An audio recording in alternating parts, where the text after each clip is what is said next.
Hello everybody, welcome to Crafty Soup. My name is Misty. Today I have a layout process video for you from the CKC group, and this is their challenge number 2, which is to use a sketch. And there was a list of sketches to choose from, and I chose this sketch, and I'm going to alter it up a little bit. So let's talk about altering sketches as we go through this. Now I have all of these photos printed off from a family vacation from last summer, and these are 3x4 photos, and I've got 2 of them printed on 4x6 sheets of paper. Now the sketch used 3 3x4 photos as well as 2 small square photos. But my orientation of my photos aren't the same, so I'm going to stretch this sketch into 2 pages. So that's one tip, is if you have more photos that you need to fit on, then you can go ahead and stretch your sketch. Now I pulled out a bunch of papers from my Counterfeit Kit. Since this is the Counterfeit Kit challenge, I am using my Counterfeit Kit, and if you haven't seen my kit build, I will link you up to that. This paper right here is one that I created myself, and I have a video on that as well. It's just a lovely little scallop print. And I'm cutting off strips of scallops to use as border pieces. Now the other thing I'm going to do with this sketch is rotate it. So instead of a long horizontal piece with borders top and bottom, I am going to do, and here I am kind of playing with it to see which orientation I wanted. I am going to do mine as a vertical column, and I'm going to start building up this column with washi tape and some bright pops of pattern paper color, and also those little scallop pieces. And my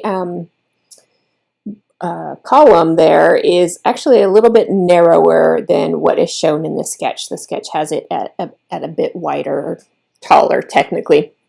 So I'm narrowing mine up a little bit.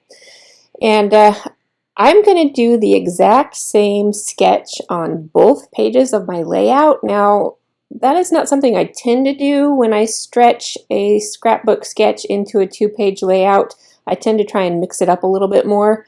But I was just not wanting to think about it too hard. And so some days are like that, and I just went ahead and just kind of duplicated across. And because I don't have 2 of the same pattern papers, I chose one pattern paper for one set of photos that are more about the water, and that's the blue pattern paper, and the other pattern paper for the other set of photos.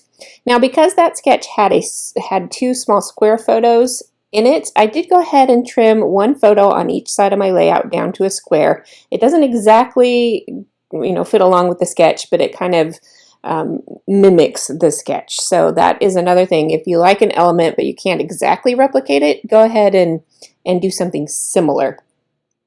Now, I did leave a gap in between my photos because the sketch has space for like a little tag journaling pocket, and so I wanted to fill that space with some elements, and I'm not going to do my journaling in a tag journaling pocket, so I'm just going to use embellishment clusters to fill that space. And I did stamp and fussy cut a whole bunch of these bright flowers that matched that border pattern paper. And here I am building up these embellishment clusters in between those photos. Now, in addition, the sketch had a like a little pennant banner under the title along the length of the borders, but I'm going to build up yet another embellishment cluster, and in the end these embellishment clusters are going to run across the entirety of both pages of the layout.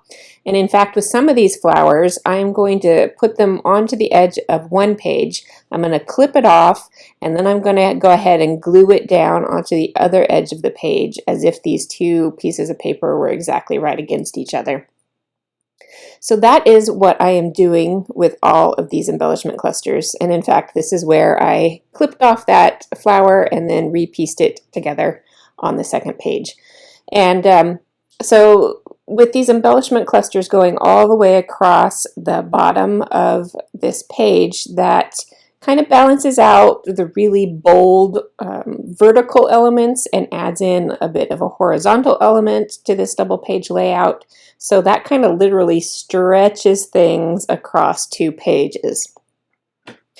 So I am finishing up my little embellishment cluster on the right hand side and just adding little bits and pieces here and there, and mixing and matching these kind of subtler embellishments with those really bold flowers was something that I really don't do a lot, so I gave it a try. I'm still not sure if it's perfect for me, but it's there and it's done. And one of the ways I tried to kind of pull things together a little bit was with more stamping, with a subtler kind of in the background. It's another flower, it's like a flower bud. And I was hoping that would kind of help kind of pull everything together. And then I add extra little bits and pieces of the flowers around the stamping where the stamping got a little harsh to help kind of mellow that out a bit and try to make it a cohesive cluster. Again, something new that I don't do that often, so I was experimenting with it to see how I liked it, and it's still kind of up in the air. I'm still not sure what I feel about that. So we will just let it be, and some days are like that as well. So I've got my title going on here, and I was having a hard time trying to get all of these letters lined up how I wanted to without them all sticking all over the photo. So I went with a little bit of a rhyming title, which is not something I do that often, but it was kind of fun. And then also in the stamp set, I have this little bee stamp, and I'm using that instead of like something like enamel dots. So I'm adding these bees as a final sprinkle to my layout, and just because we're outdoors and all the birds and bees and flowers and all of that stuff were part of our vacation on this outdoor adventure. And I'm finishing up my journaling in that right-hand column, and I decided to number my journaling with some little heart tags, and so I'm numbering my photos that go with that journaling with the same alpha stickers and some hearts that match the color of my heart journaling. So, quick double page layout for you on using a sketch, and a couple of tips on how to stretch a sketch in various ways or alter the sketch as well. I hope you enjoyed this process video, and if you did, I would appreciate a thumbs up because that does help my channel.